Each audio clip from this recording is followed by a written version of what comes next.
retrouve ici aujourd'hui donc pour une petite vidéo top 5. Donc je vais vous présenter 5 livres que j'ai choisis avec le cœur et que j'ai vraiment adoré. Il y en a certains, je les ai carrément dévorés tellement ils étaient trop bien, donc voilà. Et j'aimerais ainsi vous les faire partager.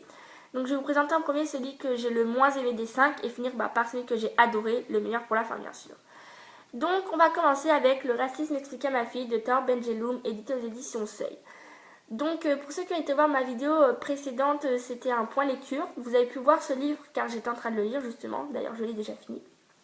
Et pour ceux qui n'ont pas été voir ma vidéo, je vous invite à aller la voir et je vous rappelle un peu l'histoire. Donc en fait c'est Tor Benjeloum, il a été à une manifestation contre l'immigration avec sa fille Myriam âgée de 10 ans. Et au retour de la manifestation, Myriam se pose beaucoup de questions. Elle se demande qu'est-ce que l'immigration, pourquoi on fait ça, etc. Et la première question qu'elle pose à son père, et d'ailleurs le roman commence par cette question, c'est qu'est-ce que le racisme? Donc son père ne va pas lui répondre une réponse courte, mais plutôt une réponse longue et argumentée, tellement argumentée que tout au long du roman, il va parler d'autre chose. Du coup, la fille va se poser d'autres questions et elle va vouloir en savoir plus. Donc voilà. Donc c'est vraiment un livre que j'ai apprécié. Et d'ailleurs, je dois le lire pour ma rentrée en première, ES.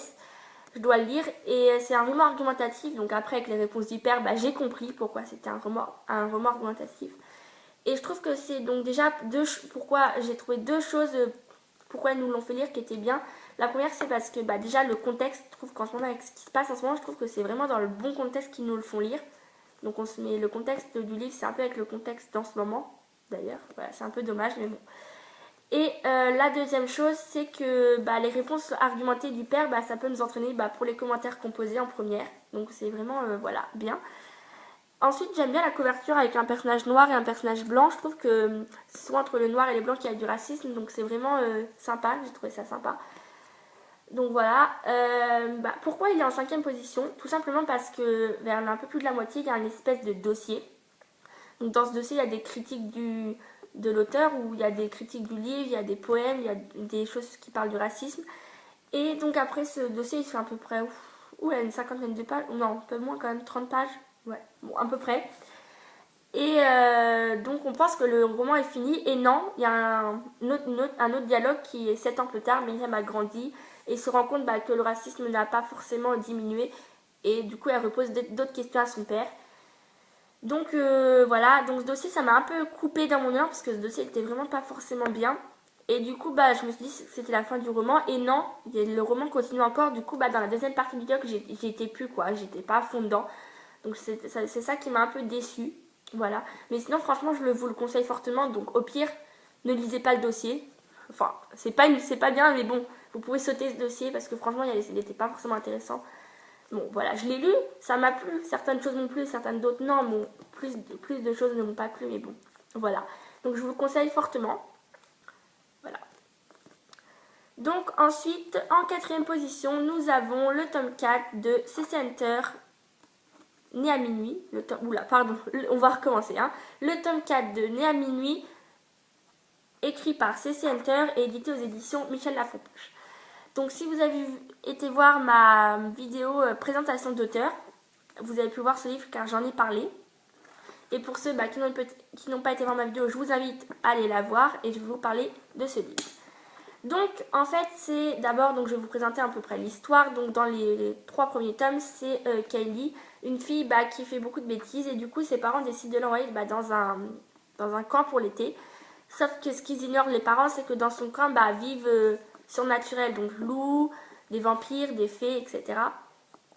Et du coup, une fois arrivée là-haut, Kylie apprend qu'elle n'est pas humaine, et elle va essayer de découvrir d'où elle vient, qui sont ses vrais parents, car au final elle apprend que sa mère c'est sa vraie mère, mais que sa mère s'est remariée avec quelqu'un d'autre, et que du coup elle connaît pas son père, Kylie. Et donc du coup elle va essayer de retrouver sa famille, et voilà. Et donc dans ce tome 4, ce que j'ai vraiment apprécié, c'est que du coup Kylie elle a retrouvé ses grands-parents, et ses grands-parents demandent d'aller vivre avec elle, sauf qu'elle ne veut pas quitter le camp qu'elle fréquente depuis 3 ans. Et ses amis, car elle s'est fait ses meilleures amies, elle a rencontré plein de gens là-haut, ceux qui lui ont appris qu'elle n'était pas humaine, qui l'ont aidé à retrouver sa famille. Donc du coup elle veut pas quitter tout ça, mais d'un autre côté elle veut pas faire du mal à son grand-père, et elle veut vraiment savoir ce qu'elle est. Donc voilà. Et donc dans ce livre j'ai vraiment beaucoup aimé, parce que du coup elle a un choix à faire, et c'était piquant, enfin c'était pas piquant, mais le fait qu'elle ait à faire un choix, ça m'a vraiment plu. Voilà, donc c'est vraiment un livre que je vous conseille.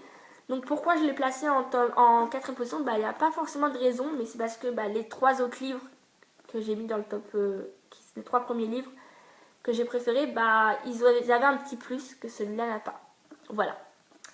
Donc ensuite, nous avons en troisième position la dernière petite enveloppe bleue de Maureen Johnson, éditée aux éditions Gallimard Jeunesse. Voilà. Donc en fait, donc il y a deux tomes. Donc j'ai lu le premier. Donc le premier en fait c'est comment elle s'appelle déjà la petite fille? Oh, ça fait tellement longtemps que je l'ai pas lu que je me souviens même plus comment elle s'appelle. Je me souviens même plus comment elle s'appelle.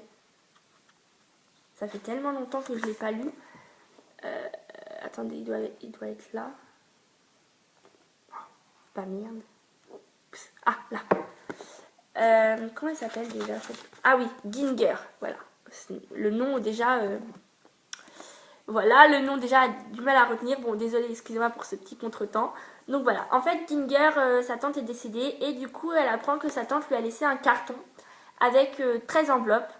Et elle doit, donc ces 13 enveloppes vont l'envoyer partout. Donc à Paris, Londres, New York. Et elle va devoir faire des choses, des défis à relever. Donc bien sûr, elle va réussir tous ces défis. Mais à la fin du premier tome, bah, il y a une enveloppe, la 13e. Elle se fait voler son sac et la 13e était dans le sac. Donc dans celui-là, donc la dernière petite enveloppe, bah, elle retrouve la 13e enveloppe. On la contacte pour lui dire qu'on a retrouvé son sac et donc la 13e enveloppe. Et ce livre, bah, du coup dans celui-là, ils vont faire le dernier défi. Donc c'est le défi le plus compliqué. Elle va réussir à le relever bien sûr. Mais j'aime bien parce que bah, il va y avoir en fait, elle va partir avec son ex, la copine de son ex et son futur copain. Enfin, son futur. Pas forcément son futur, mais il faudrait que vous le lisez pour comprendre. Et donc, j'ai beaucoup apprécié ce livre car bah, il nous transporte un peu partout. Londres, Berlin, New York, etc. Non, pas Berlin. Dublin, pardon. Voilà, Amsterdam, etc. Donc, c'est vraiment un livre que j'ai apprécié. Donc bah, il a ce petit plus qui nous transporte un peu partout dans le monde. Donc voilà, donc j'ai vraiment beaucoup aimé.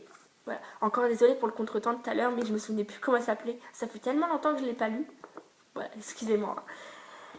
En deuxième position, nous avons Fun Play. Oula non, pas Fun Play, excusez-moi, je me suis encore trompée. Oulala. Nous avons Je vais vivre de Jenny Doham, édité aux éditions Plon. Ah non, Pocket Jeunesse. Non, pardon, Pocket Jeunesse. Aux éditions Pocket Jeunesse. Donc, en finale, donc, dans cette histoire, c'est Jenny, une jeune fille... Non, pas Jenny, Tessa, pardon. Oh là là, j'ai des bugs aujourd'hui, excusez-moi. Hein. J'ai Tessa c'est Tessa qui a une maladie. Et avant de mourir, elle veut réaliser différentes choses. Plein de choses. Donc, elle veut embrasser quelqu'un, elle veut résoudre des interdits. Donc, elle veut faire plein de choses avant de mourir. Donc, sa meilleure amie et ses parents vont l'aider à réaliser ces choses-là. Donc, pourquoi? Donc, déjà, c'est un livre très, très émouvant que je vous conseille, mais alors vraiment, il est vraiment génial ce livre. Bon, j'en ai pleuré tellement qu'il était génial, voilà. Tellement qu'il était émouvant plutôt, j'en ai pleuré. Donc c'est vraiment un livre que je vous conseille. Bon, alors pourquoi il est en deuxième position? Tout simplement, bah, déjà je me t'ai mis dans la peau de la personnage, car en réalité, bah, la maladie qu'a la fille, bah, j'ai eu la même maladie, moi, étant plus jeune. Donc forcément, je me suis mis dans la peau de la fille, donc forcément, bah, ça m'a touchée, on va dire. Donc c'est pour ça qu'il est en deuxième position, voilà. Donc je vous conseille de lire ce livre, comme ça vous saurez la maladie qu'elle a eue et la maladie que j'ai eue, voilà. Voilà pourquoi il est en deuxième position. Et le livre que j'ai vraiment adoré, mais alors quand je vous le conseille, mais alors vraiment, c'est un livre, waouh, c'est Fun Play de Morgane Bucaille, édité aux éditions Michel Lafon. Ce livre, mais il est vraiment génial. En fait, c'est Alissa, elle s'ennuie un peu. Et elle reçoit un texto d'un inconnu. Et cet inconnu va lui demander de découvrir qui elle est. Donc c'est tout le long, elle va essayer de découvrir qui il est.